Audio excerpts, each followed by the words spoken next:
Be strong.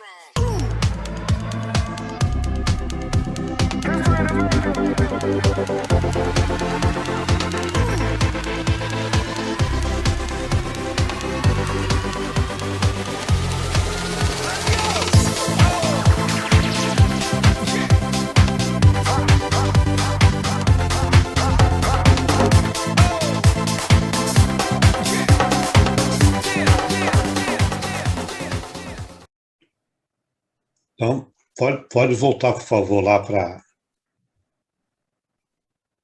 a mecânica.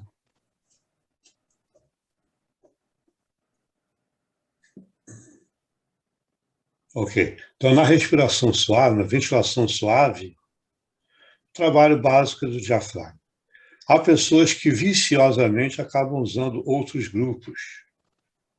Não entram em fadiga porque continuam usando o diafragma. Tá?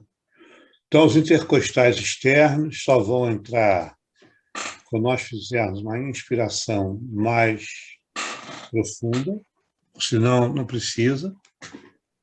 Os escalenos esternocleidos, além do trapézio, só vão ser usados ou na inspiração forçada ainda em nível aceitável ou quando a pessoa já dá sinais de insuficiência respiratória. Vai ser muito importante na avaliação, né, no exame clínico do nosso paciente. Com ou sem Covid, tá? Pode passar o próximo. Então, essa mobilidade diafragmática,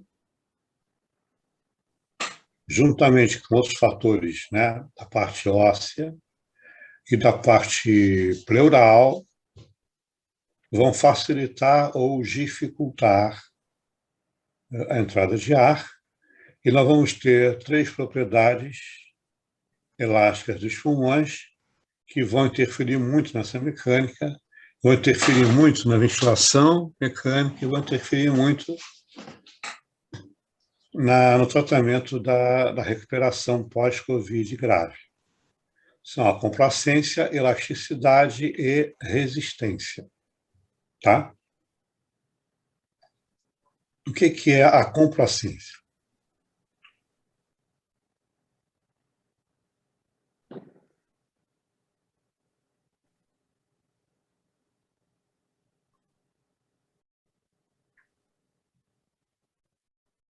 O que é a complacência? Pode falar popularmente, depois a gente transfere para o acadêmico. Ele se distende, né? Oi? É o quanto o pulmão se distende. Quando esse pulmão se distende, né? Bom, popularmente a gente pode dizer que é essa distensibilidade máxima, né? Dos pulmões, tá? É exatamente o momento em que nós suspiramos, né? Quando nós fazemos o suspiro algumas vezes a cada hora, nesse momento, o que nós fazemos? Uma inspiração máxima, né? Essa inspiração máxima pode estar normal ou reduzida, né? Vai depender dessa capacidade, vai depender da pressão que está se opondo à entrada desse ar, né? Então, a complacência, trazendo isso para uma noção biomecânica, seria a mobilização de volume por unidade de pressão. Vocês estão vendo aí pela formulazinha que a complacência é igual ao volume sobre pressão, né? Ou seja, a complacência é diretamente proporcional ao volume e é inversamente proporcional à pressão. Ou seja, se eu tenho algum fator que está restringindo a entrada de ar, a pressão de oponência a essa entrada vai ser maior. Então, por conseguinte, a complacência vai ser menor. Se a complacência é baixa, o volume mobilizado também vai ser baixo, né? Já que ele é diretamente proporcional à complacência. E esse mecanismo é muito importante no nosso paciente com SARA, ou com SARS-CoV-2. Muito importante, porque um dos principais eventos da SARA é exatamente a redução da complacência. Tá? Então, complacência seria a mobilização de volume por unidade de pressão. Ou seja, quanto mais volume eu mobilizo, significa dizer que a complacência é alta e a pressão de oponência é baixa. Tá? Quando eu tenho um volume menor inspirado, significa que a pressão de oponência é alta e a complacência é baixa. Tá? Fisiologicamente, Então, nós temos uma complacência. quando coloca o paciente em sono, né, aumenta a complacência posterior. Isso. É isso? Porque você coloca a parede anterior sobre o leito. Dependente. Né? Então, essa região dependente vai ventilar melhor, porque o fluxo sanguíneo está indo mais para lá. Né? Sim. Mas, mecanicamente, essa complacência vai ser distribuída para a parte posterior, permitindo que essa área se expanda mais. Nós não observamos uma expansão posterior, né? Porque é a área que o gradil costal é mais rígida, né? Para sustentar esse equilíbrio pulmões-mediastino, né? Mas os alvéolos vão expandir muito mais por conta dessa distribuição da complacência, tá?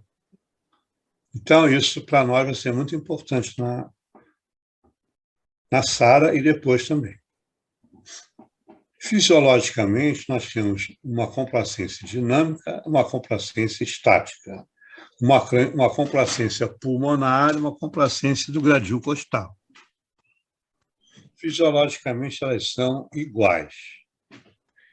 Na situação patológica, essas complacências aparecem diferentes. Então, nós temos a complacência dinâmica e a complacência estática. A complacência dinâmica é aquela que é mensurada juntamente com a possível resistência de vias aéreas. A complacência estática é aquela mensurada anulando essa resistência. Então, teoricamente, fisiologicamente, em condições normais, que você não tem uma resistência alta à entrada do ar, as complacências são basicamente iguais, dinâmica e estática. Mas quando esse paciente está ventilando mecanicamente, com certeza a resistência de vias aéreas aumenta, né? Que fatores são que aumentam a resistência? Tosse, broncoespasmo, secreção, congestão, estreitamento de vias por tumores, sistema ciliar inoperante, tudo isso aumenta a resistência. Então, com o aumento da resistência, você observa que a complacência dinâmica é diferente da complacência estática. Dinâmica é aquela que leva em conta a resistência, então ela vai ser menor que a estática, que é calculada já anulando essa resistência. E, logicamente, nós vamos levar em consideração uma pressão muito utilizada para ventilar mecanicamente o paciente que está com SARA, ou simplesmente está ventilando mecanicamente, que é a PIP. Né? A PIP é fundamental como mecanismo de expansão e manutenção da abertura alveolar no final da expiração. Tá? Então, quando nós vamos calcular a complacência, nós também vamos levar em consideração a PIP que está sendo utilizada e se o paciente retém ar, se ele aprisiona ar, ele vai ter um aumento do volume residual, isso vai caracterizar, então, a chamada PIP intrínseca ou auto-PIP, que é a PIP patologicamente aumentada. Tudo isso vai repercutir lá no nosso tratamento. Tá? Por isso, eu acho muito importante a gente ter essa abordagem inicial para poder escolher qual é o melhor tipo de tratamento a ser realizado no paciente, né? De acordo com o objetivo, prioridade, possibilidade que o paciente tem a curto prazo. Ok? Então, esse seria a complacência. Alguma coisa não ficou bem clara?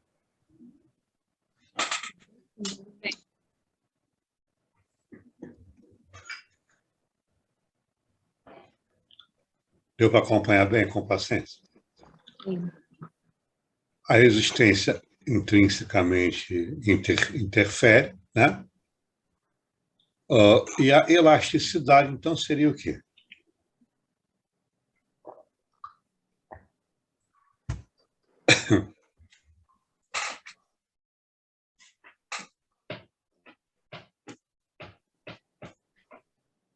A elasticidade que tá, como está escrito aí, né? Esse retorno, né? Quer dizer, se ele antes se distende, depois ele tem que voltar, né? Como um elástico, né? Um elástico, fazendo uma analogia, né? É, Se o elástico está frouxo, ele vai voltar devagarinho. Se ele está forte, ele vai voltar rápido, né?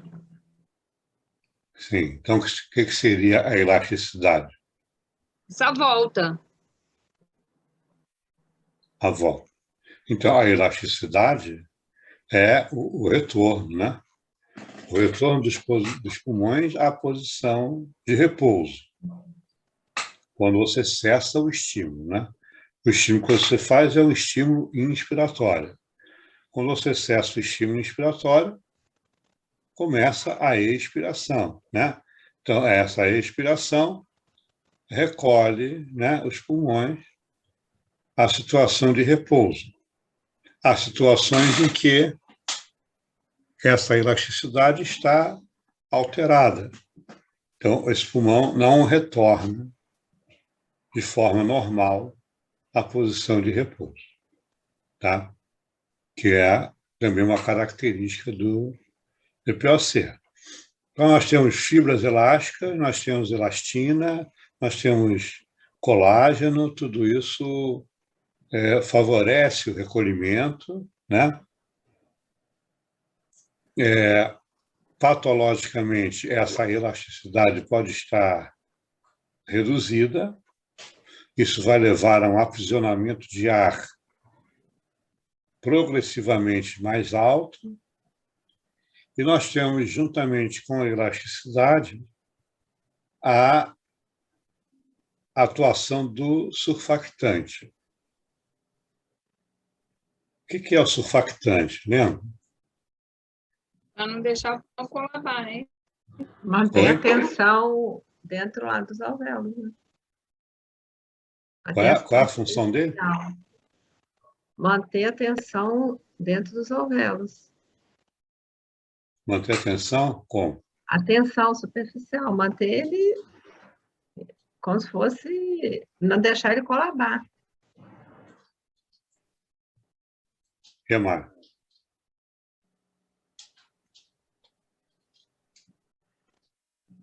É porque senão com esse retorno, se não tivesse esse surfactante, ele ia colar, né?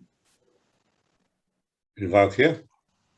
Esse retorno, né? Se não tivesse surfactante, ele ia colar, né? O que mais?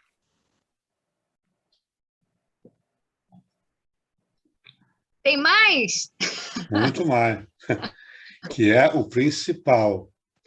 É, é o que é a formação dele, dos pneumócitos, eu não lembro bem desse não. Tá?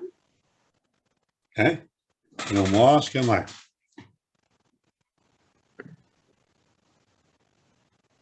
Eu estou até fazendo a revisão, que é muita coisa. Esqueceu? Ou confundiu? Ou Não, nenhuma pior que resposta é tudo isso. Eu não vi. Você lembra da evolução da gestação? não entendo, não. Mas não. Como é que acontece isso em relação a essa parte?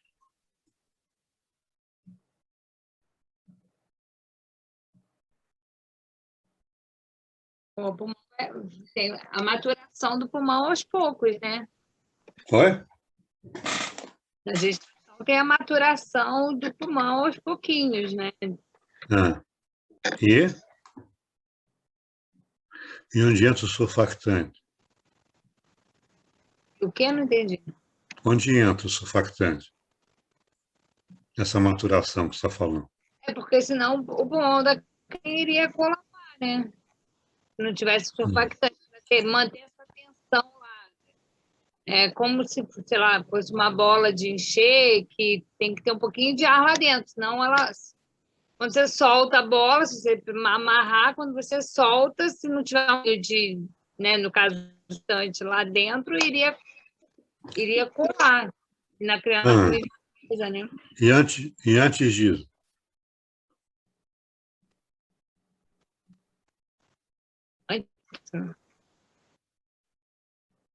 Não sei o que tem, não lembro. Não sabe? Antes de colar, o que acontece? Não, antes de colar, tem a tensão, ele volta, né? Antes de colar, tem tensão, tem que manter essa tensão.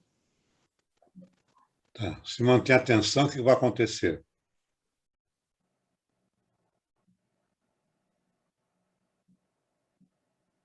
Tecido? Então, vamos voltar lá nessa fase de maturação. Quando o bebê está mais ou menos na fase de 5º mês de gestação, 6º mês, ele começa a produzir surfactante, né? Surfactante é um fosfolipídio formado no pneumócito tipo 2. Esse pneumócito tipo 2, por sua vez, é formado no pneumócito tipo 1. Então, quando o bebê está pronto, né, basicamente quando nasce, ele já tem a presença do surfactante. Quando esse bebê nasce sem surfactante,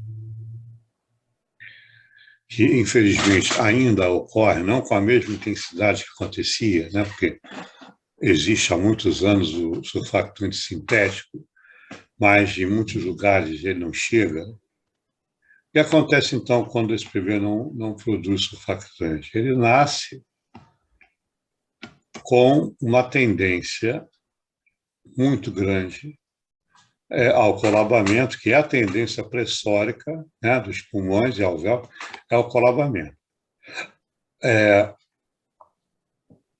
E o bebê, quando nasce, está totalmente formado, você observa que o bebê trabalha com uma frequência respiratória alta, né? Trabalha com esforço, ele não trabalha de uma forma suave, mas é um esforço compatível com o que ele tem.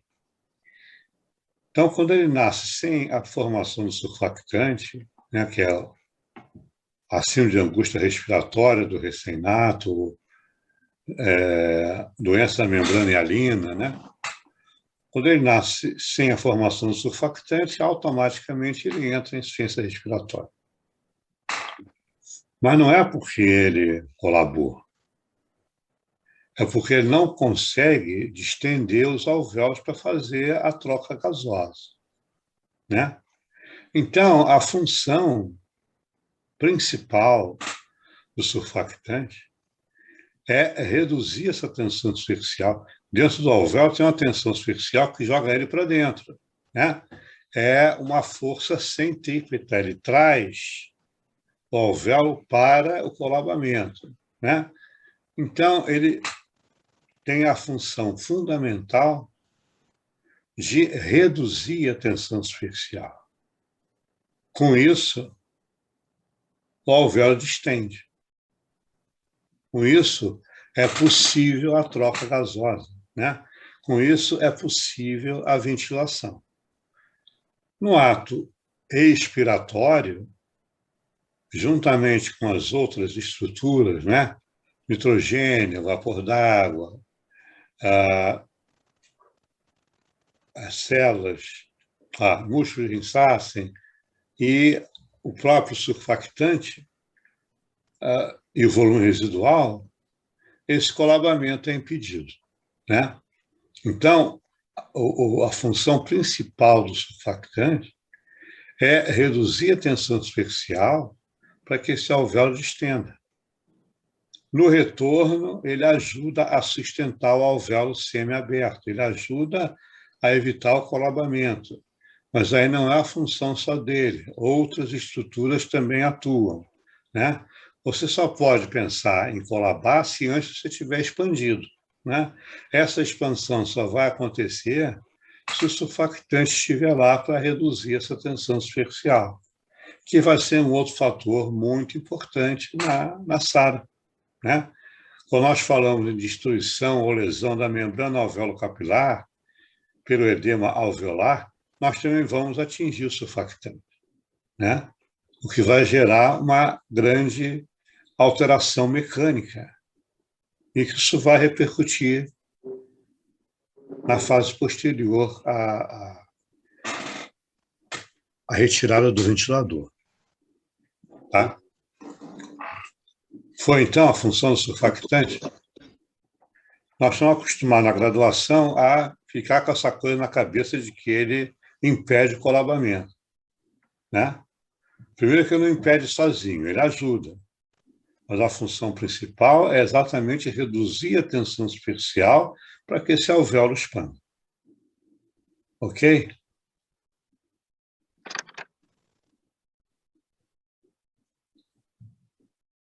Pode passar para o próximo, por favor.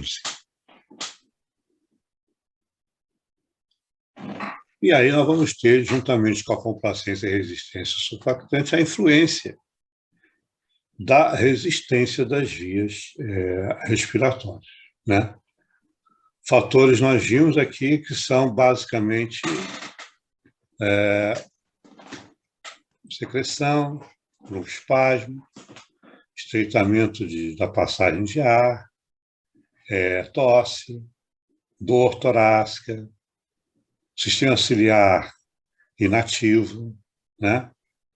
Então, o que vai interferir de forma maior ou menor vai depender de 4 fatores. O raio, né? O raio do tubo por onde ele vai passar, bronquíolo terminal, a velocidade do ar, né?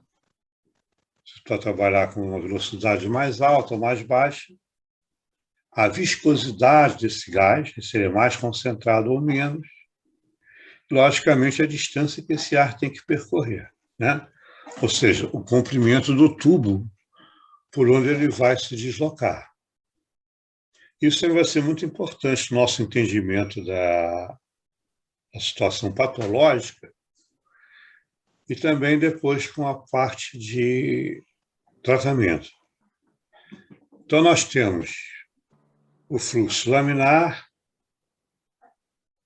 o fluxo transicional ou transitivo e o fluxo turbulento ou turbilionar. Tá? O fluxo laminar é aquele que nós vemos acontecer numa respiração suave, né? Ou seja, é um ar que passa de uma forma homogênea, né? Transportando os gases com resistência baixa, um volume também relativamente baixo. No fluxo transicional ou transitivo, é aquele que nós vemos quando a pessoa precisa trabalhar com um fluxo mais alto. Esse fluxo mais alto pode ser uma situação fisiológica, né? Por exemplo, o atleta fazendo um esforço maior,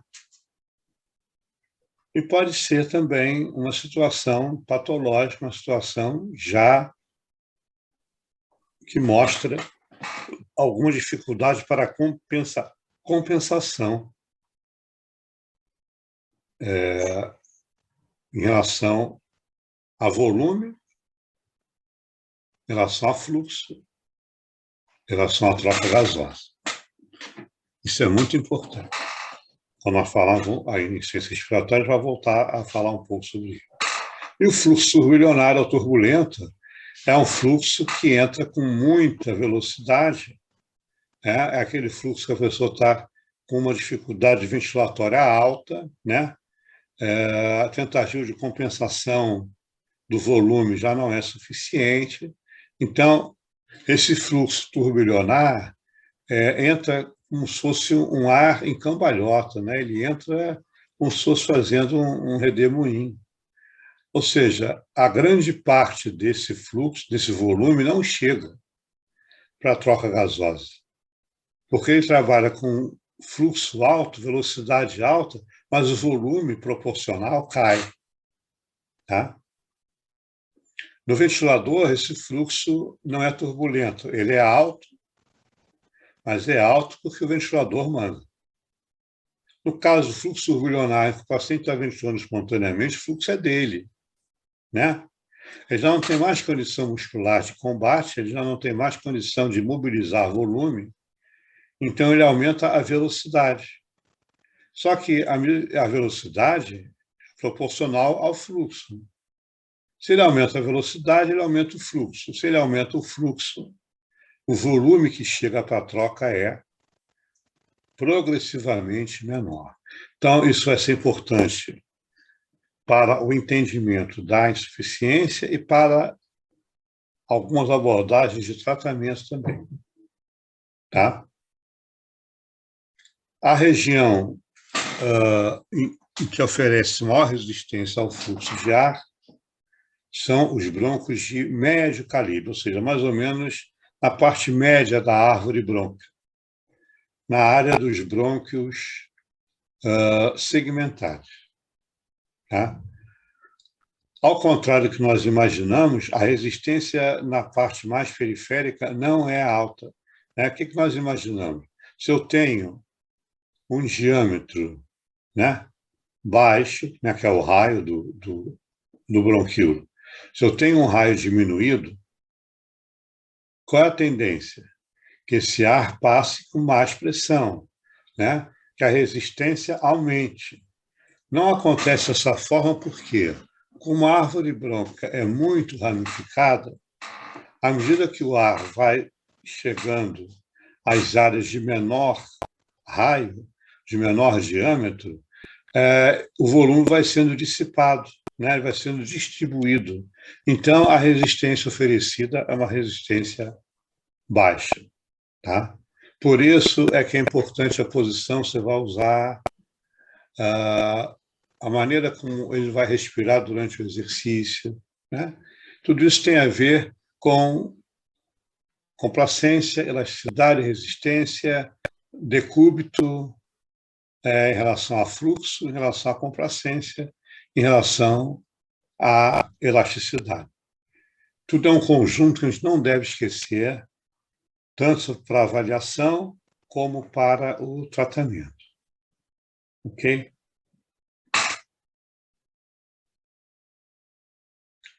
Então, essa parte ficou com alguma dúvida, pessoal? Não. Tudo bem? Tudo bem. Ok. Então, pode passar ao próximo, por favor. O controle da ventilação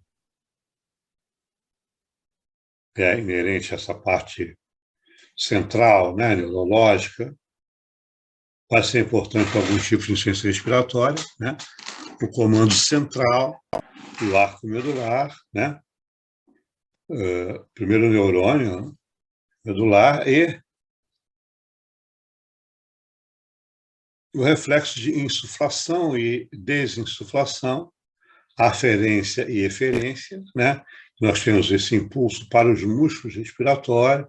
Então, vão ter algumas situações patológicas que vão sofrer restrições por conta de alterações neurológicas, né? Como é o caso do traumatismo craniano.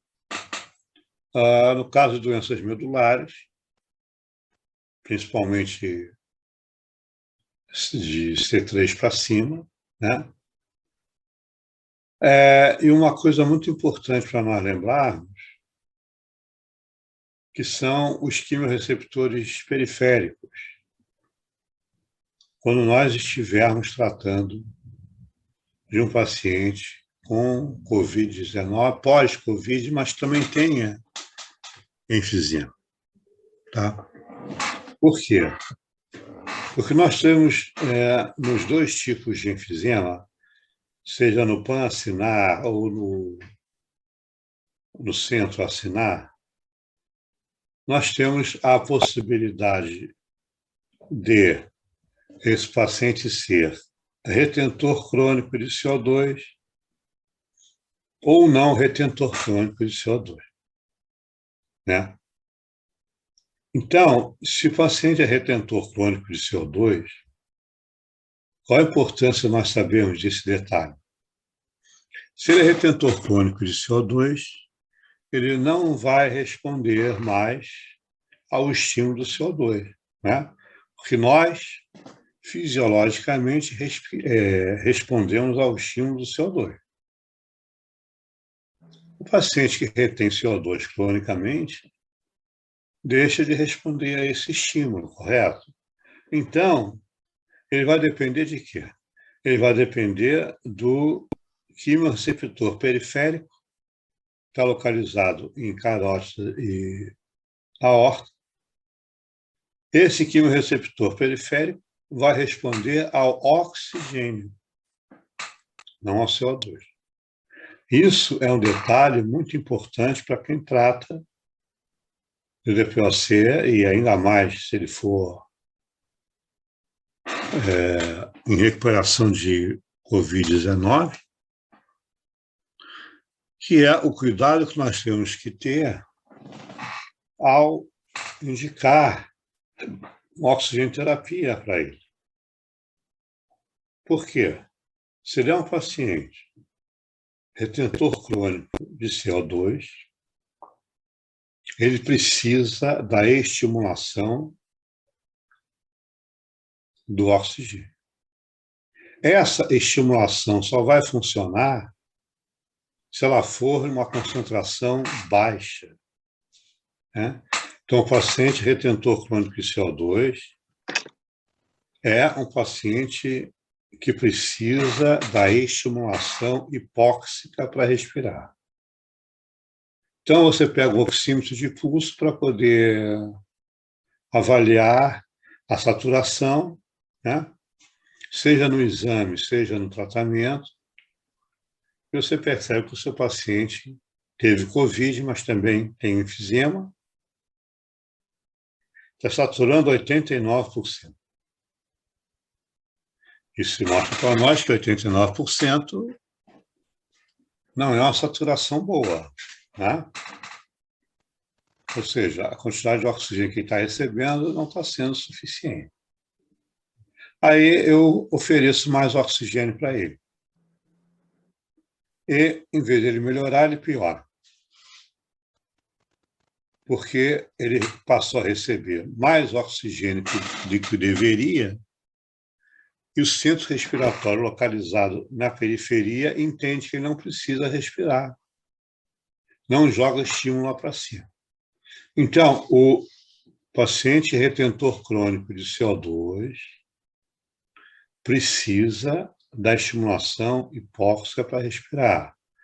Então, ele precisa de uma concentração de oxigênio baixa. Ele não pode ficar saturando 96%, 95%. Ele precisa estar entre 88 e 91, senão ele deixa de responder ao estímulo do quimio-receptor periférico. Então, na prática, a gente vê as pessoas aumentando o oxigênio, e ele não responde bem, porque, na realidade, ele é um retentor crônico, precisa da estimulação hipóxica, que nós estamos oferecendo muito oxigênio para ele, em vez de ele respirar, ele afunda. Tá? Então, se você sabe que ele é um retentor crônico, ou se não sabe, vai perceber, e vamos falar isso de novo, é fundamental que ele não receba oxigênio demais, em torno de 1 a 2 litros só. Tá? Isso é muito importante. Alguma dúvida, pessoal? Não. Então, muito cuidado quando for trabalhar com DPOC, pós-Covid, e que seja retentor crônico. Tá? Ok. Então, pode passar para o próximo, por favor. Então, esse preâmbulo todo vai nos ajudar a entender melhor o aspecto da insuficiência respiratória aguda, onde vai se encaixar a SARA e se encaixar a SARS-CoV-2. Ok? Então, nós vimos que o sistema respiratório, entre outras coisas, tem a função primordial de transferir o oxigênio, né, do ar atmosférico, tornando mais negativa a pressão pleural, que já é negativa, né? -1, -2, nós vamos levá-la a -5, até talvez -10, para permitir que o gradil costal tracione os pulmões e que o ar entre. E remover o CO2 excessivo durante a expiração. Essa é a função primordial. Fora isso, ele é um grande depósito de sangue, ele ajuda no controle da temperatura corporal, né? No transporte de outros nutrientes. O sistema respiratório é um sistema extremamente importante.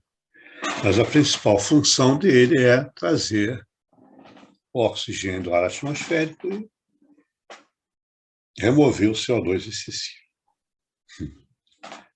Então, a insuficiência respiratória, a partir do momento que a gente entende que a principal função do sistema respiratório é transferir o oxigênio e levar o CO2 para fora, ou seja, é a realização de troca gasosa, né? A insuficiência respiratória se define exatamente pela dificuldade parcial ou total para realizar a troca gasosa, né? Por vários motivos.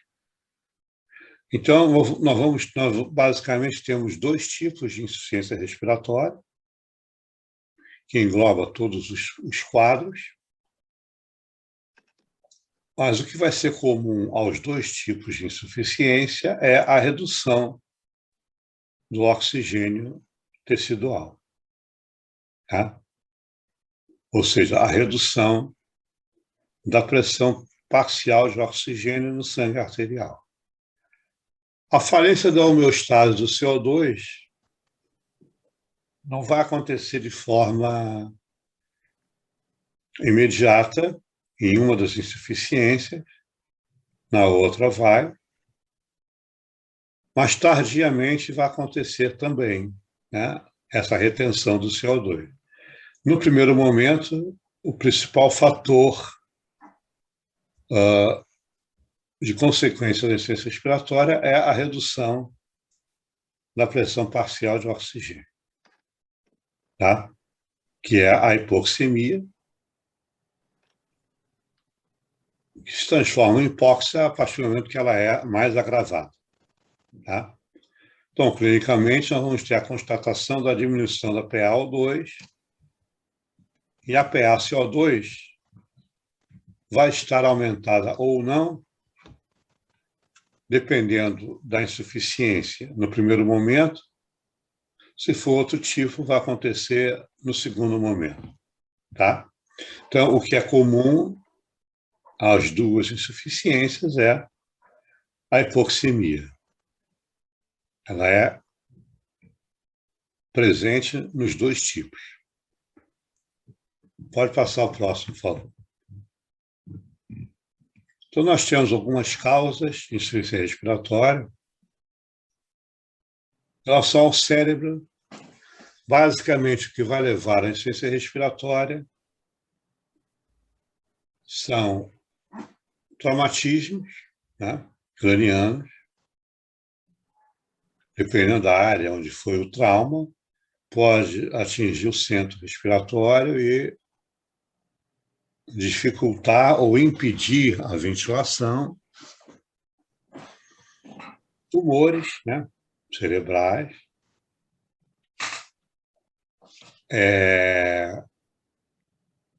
acidentes vasculares, né, encefálicos, dependendo da região, dependendo da área e do tamanho da área que foi lesada, também podem causar insuficiência respiratória.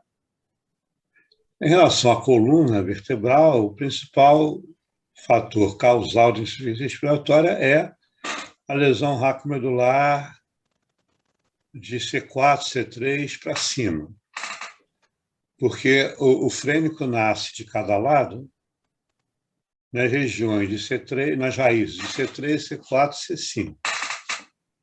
Então, quando a pessoa sofreu um traumatismo raquimedular de C5 ou abaixo de C5, o diafragma fica preservado. Quando essa região atinge C3, C4, ele ainda mantém um diafragma preservado, mas com um pouco mais de limitação.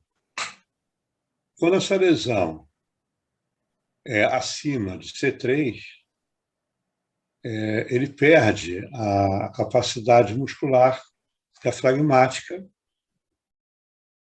e aí ele não consegue sair do ventilador, porque ele não tem ventilação espontânea.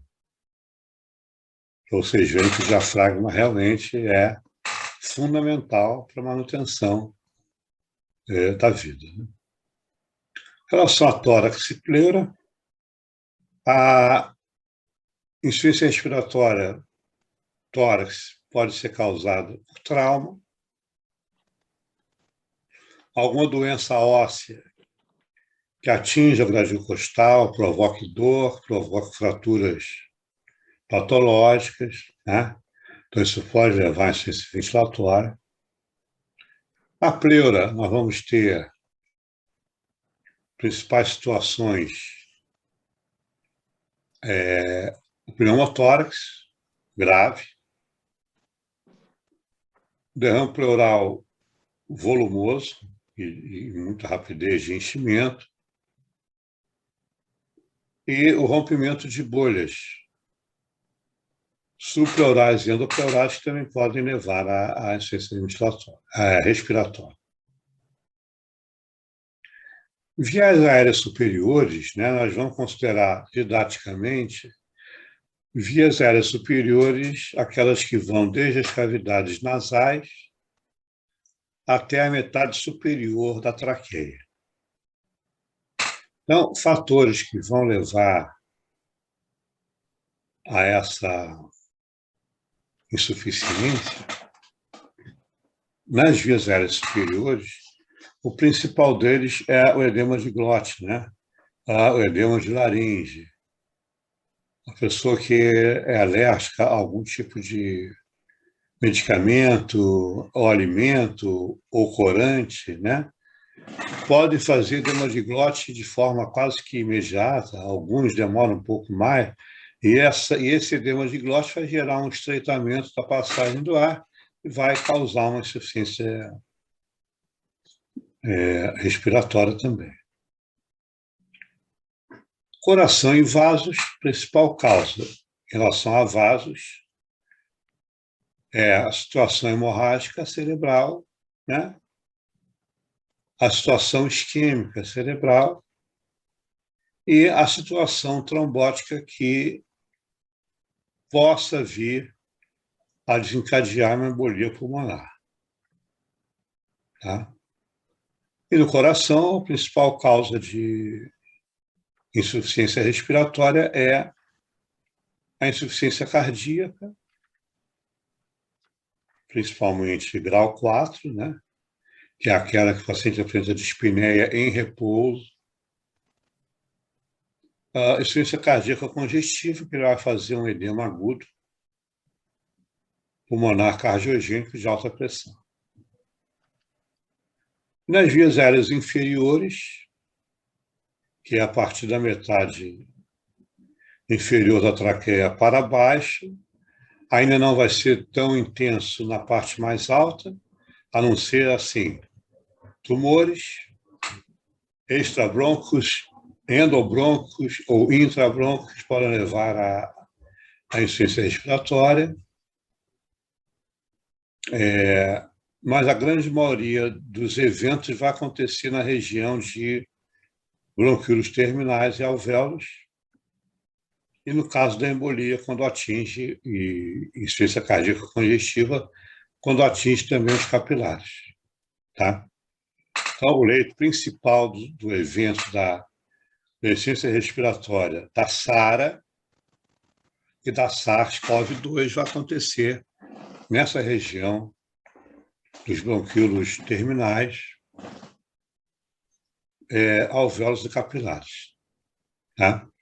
Então, aí, esqueci de falar lá em cima, no sistema neuromuscular, nós temos as doenças neuromusculares que vão causar insuficiência respiratória. Não é o caso da miastenia graves, na fase de crise miastênica, a esclerose lateral amiotrófica, né, que vai progressivamente evoluir com insuficiência respiratória, a esclerose múltipla, na fase também de surto, que pode evoluir com insuficiência respiratória, a distrofia muscular progressiva, que vai levar a um quadro progressivo de insuficiência respiratória também, e a síndrome de Guillain-Barré, que eu tinha colocado no início, né, que é a polirradiculoneurite, que se esse vírus ascendente atingir a área de tórax, também pode gerar insuficiência respiratória. O problema maior é quando o vírus atinge o tronco cerebral, porque aí ele pode provocar o óbito por conta da lesão do centro respiratório. Mas a proporção desses casos é comparativamente pequena. Tá? Então, essas são as situações que podem levar à insuficiência respiratória, e nessa área específica de bronquíolos terminais e alvéolos capilares, nós podemos ter várias situações pulmonares, como pneumonia, POC, bronquite crônica, asma, manipulação de cirurgia de grande porte, que pode gerar um quadro de SARA, manipulação de ossos longos, que pode gerar embolia gasosa, cirurgias abdominais, principalmente cirurgias abdominais altas, que podem também gerar um quadro de infecção urinária, que é uma causa bastante comum e importante de SARA, principalmente infecção urinária no idoso. É um quadro potencialmente grave, se não cuidado de forma adequada desde o início. Tá? Alguma dúvida?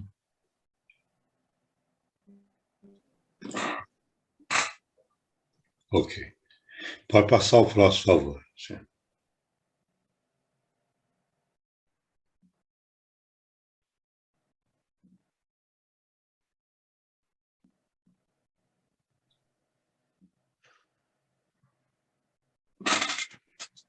Alô?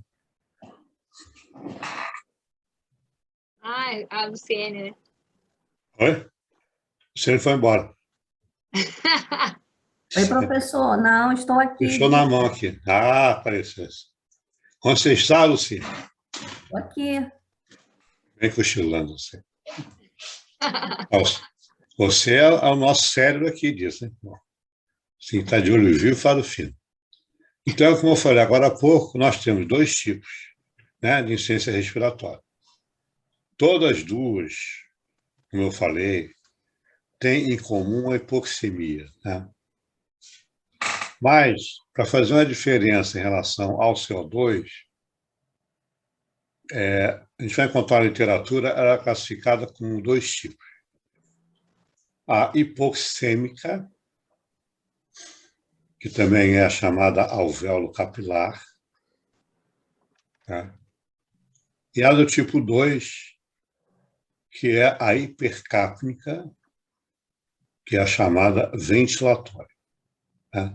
Então, a gente observa que a dinâmica entre as duas é um pouco diferente, tá?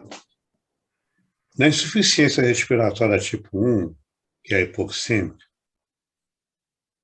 o problema vai estar exatamente na região ventilação-perfusão, tá? Ou seja, a pessoa ventila, ela consegue captar o ar do meio externo, mas não consegue realizar troca parcial ou totalmente, tá? Algum motivo impede que esse oxigênio passe para o capilar. Quase sempre essa insuficiência é característica das doenças pulmonares, tá? Da insuficiência cardíaca, congestiva e da embolia pulmonar, ok? Ou seja, a ventilação está preservada, mas a troca gasosa não vai estar plenamente normal ou até totalmente inviável, ok? Ou seja, nós temos o problema na troca, nós temos um distúrbio VQ, então esse distúrbio pode ser na ventilação, mas não na ventilação do ar que entra, na ventilação do ar que vai passar para o capilar, tá? Ou o problema pode ser na perfusão, né? No meu caso é embolia, ou pode ser na ventilação e na perfusão, que é o caso do edema pulmonar cardiogênico e não cardiogênico. Okay? Então, o nosso paciente com SARA ou com SARS-CoV-2 está incluído nesse tipo de insuficiência respiratória, tá? Que é a insuficiência tipo 1, a insuficiência alvéolo capilar. O CO2 vai ser eliminado do capilar para o alvéolo. Mas a pergunta seria, se o oxigênio chega até o alvéolo, mas não passa, então ele também vai reter CO2, né? Pelo momento, nós perguntaríamos Por que não acontece? O CO2, além de ser 20 vezes mais difusível que o oxigênio, ele vai encontrar áreas em que a ventilação, perfusão, se encontram preservadas, né? Então, ele consegue sair por essas áreas, né? Ele busca as áreas de maior difusão e consegue sair por essas áreas. O CO2 consegue não sair, né? CO2, né? Então, por isso, o oxigênio que chegou naquela região Não que entrou. está congestionada, ele não consegue passar. É. Não consegue passar também para as áreas de ventilação colateral. Mas o CO2 consegue passar para outras áreas que não estão com congestão. Certo? Então, o que vai acontecer? Nesse momento, nós vamos ter como característica somente a hipoxemia. Tá? O oxigênio não está passando, mas o CO2, que é muito mais difusível, e tem áreas que ainda não estão alteradas, por aí ele consegue ser eliminado. Tá? Então, nós vamos ter, nesse primeiro momento, um paciente que não apresenta uma alteração mecânica significativa, o problema dele é na região ventilação-perfusão, então ele consegue ventilar, mas não está conseguindo ultrapassar a barreira hematogasosa, não está conseguindo passar a membrana alveolo-capilar, devido à congestão naquela região. Então, o que ele está fazendo para compensar? Ele aumenta a frequência, né? Porque intuitivamente ele vai tentar compensar o volume minuto, né? Então, nesse momento, ele aumenta a frequência para equilibrar o volume corrente. Ok?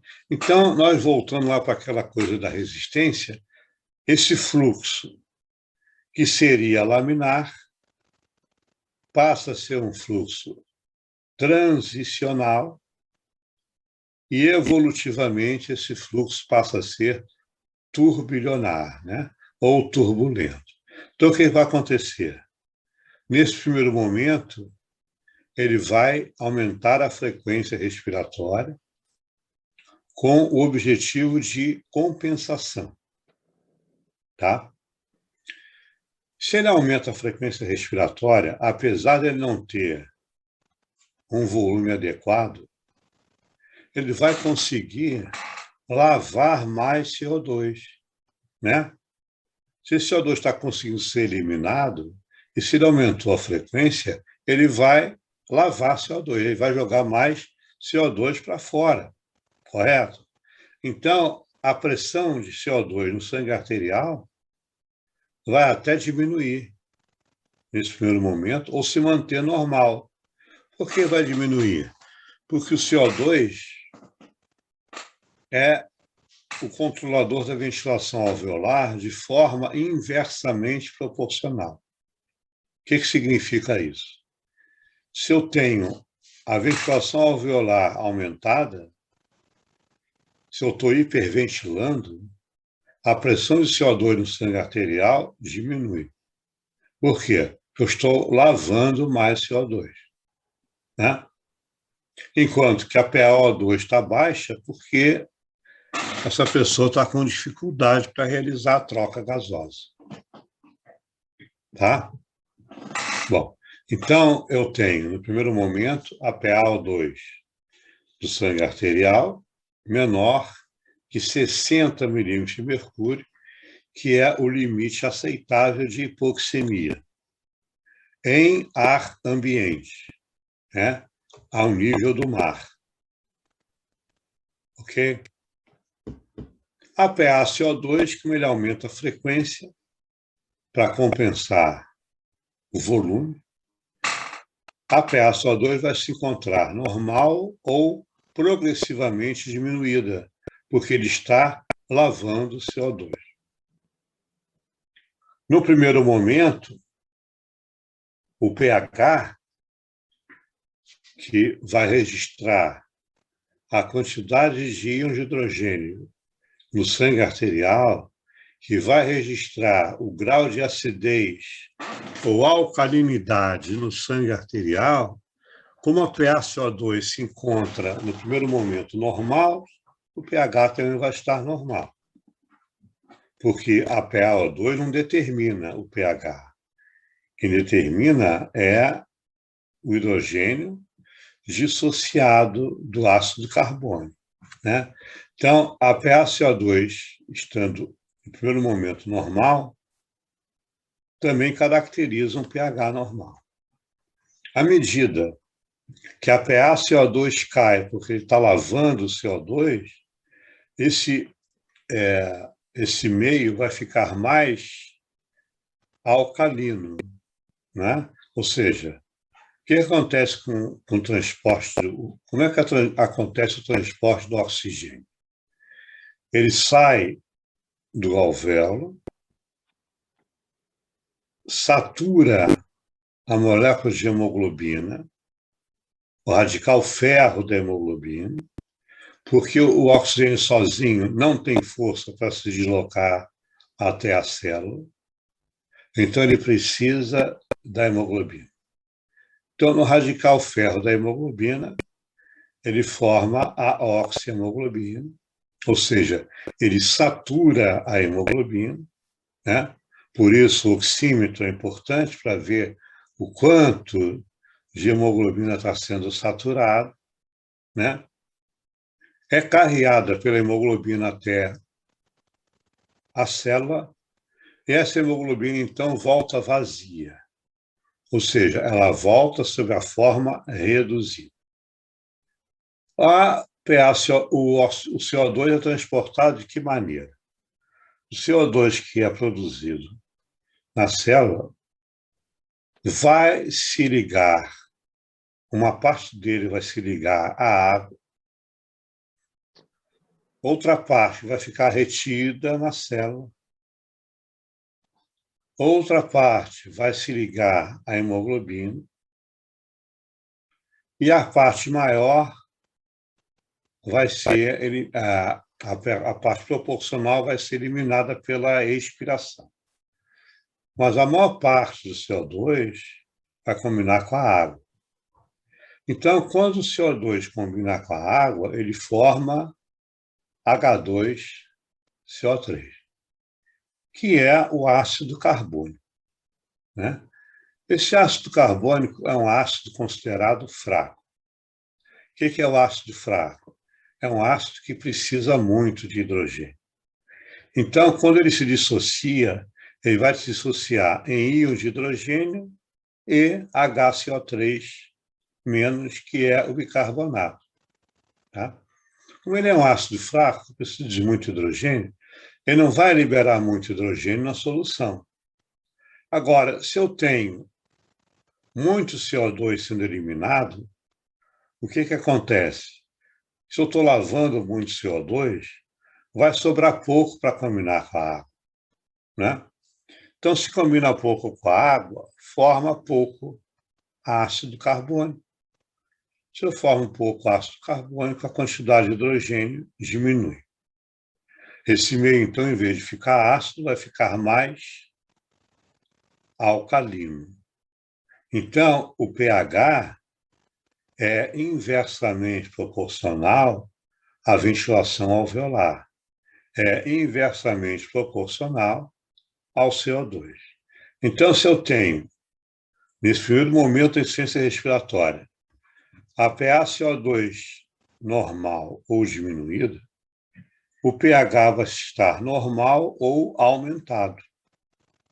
Ou seja, o pH normal do sangue arterial oscila entre 7,35 e 7,45.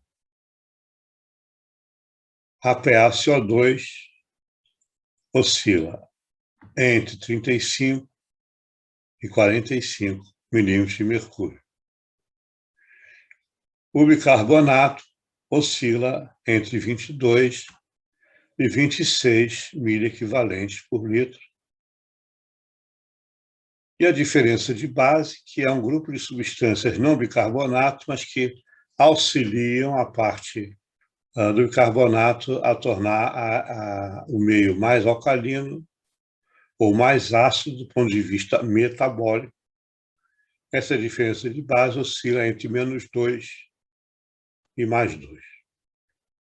Então, se eu tenho, na fase inicial, a redução da PaO2 e a PaCO2 se mantém normal, ou seja, a pessoa está normoventilando ainda, o pH se mantém normal. Quando ele começa a aumentar a frequência respiratória, a PaCO2, então, diminui, porque ele vai lavar mais CO2, por consequência, o meio se torna mais alcalino. Então, se o meio está mais alcalino, a quantidade de acidez diminui. Ou seja, o pH aumenta. Quanto maior o pH, mais alcalina é a solução, né? Então, se eu tenho mais hidrogênio na solução, essa solução está mais ácida. O pH, então, diminui. Se eu tenho menos hidrogênio na solução, essa solução se torna mais alcalina, então o pH é maior, tá? Então, nesse primeiro momento, a pessoa consegue ventilar, diminui a PaO2, a PaCO2, no primeiro momento diminui, está normal, depois diminui, e a ventilação, e o pH normal e depois aumenta, tornando o meio mais alcalino, tá? Então, nós vamos ter,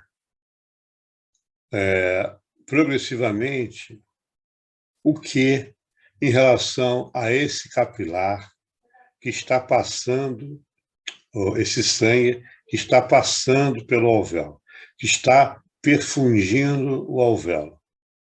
Ele traz CO2, que vai ser eliminado em algum local, né? Mas o oxigênio não passa. Então, o que vai acontecer com esse sangue? Ele vai passar para o sistema aorta vazio de oxigênio, né? Parcial ou totalmente vazio, né? Ou seja, nós vamos ter o sangue que está voltando para o coração esquerdo pela veia pulmonar, arterializado, mas não oxigenado. O que significa isso? Nós vamos ter o sangue passando pelo capilar, mas não recebendo oxigênio. Ele vai passar para o coração esquerdo, né? Vai passar para a aorta, mas cadê o oxigênio? Então, isso vai ser o chamado shunt. Todo mundo fala shunt, mas o nome é feio, mas é shunt, né? Ou shuntagem, ou efeito shunt. Ou seja, é uma quantidade anormalmente alta de sangue arterializado, mas não oxigenado, né? Então, quando essa proporção ultrapassa 8%, nós passamos a ter essa shuntagem, que vai acontecer intrapulmonarmente, vai acontecer intracardiacamente. Então, esse paciente vai receber um sangue arterial pobre em oxigênio, tá? Por conta dessa dificuldade de passagem do O2 do capilar, do alvéolo para o capilar. né? Então, algum fator está impedindo que isso aconteça. Então, nós vamos ter... Pode passar o próximo, por favor.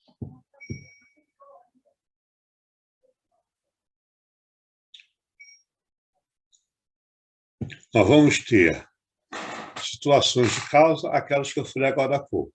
Se for cardiológica, a insuficiência cardíaca congestiva, né? Então, nós vamos ter um estímulo cardíaco direito e esquerdo. Isso vai gerar um edema pulmonar cardiogênico de alta pressão. Então, esse edema pulmonar cardiogênico de alta pressão vai gerar o quê? Um encharcamento pulmonar, né? O que é o edema? O edema é um aumento de formação líquida dentro do pulmão. De alta pressão por conta da pressão que vem da artéria pulmonar, tá? Por isso de alta pressão. Então, nós temos uma congestão alveolar que vai inundar esses pulmões, e essa congestão, para que ela atinja o alvéolo, o que teve que acontecer primeiro? Romper a barreira hematogasosa, né? Como nós vimos lá no início, a membrana alveolo-capilar permite a passagem do gás, permite a passagem de vapor d'água, uma parte, mas não permite a passagem de líquido. A partir do momento que esse edema de alta pressão rompe a barreira hematogasosa, ela perde a função, ela não consegue mais controlar esse mecanismo ventilatório. Se lesou a membrana alveolo-capilar, por consequência, vai gerar também vai lesar também o surfactante, né? Ou seja, vai gerar uma lesão ou destruição do surfactante naquelas áreas que estão sendo acometidas. Exatamente porque as áreas de maior ventilação, de maior concentração alveolar, nas bases pulmonares, o processo todo começa exatamente nas bases. Tá? Então, nesse caso, nós vamos ter um problema, uma alteração ventilação-perfusão, onde a causa vai ser tanto perfusional quanto ventilatória. Tá? No caso do tromboembolismo pulmonar, nós vamos ter o trombo se alojando na região do capilar, então nós temos a ventilação preservada, a perfusão alterada. Tá? A consequência pode ser tão igual ou menos dramática, dependendo da quantidade de área que ficou afetada. E das doenças pulmonares, exatamente a gravidade que elas alcançam, e lá embaixo vocês veem aí a SARA, que gera um edema pulmonar não cardiogênico de baixa pressão. Tá? Então, nós vamos dar uma paradinha aqui.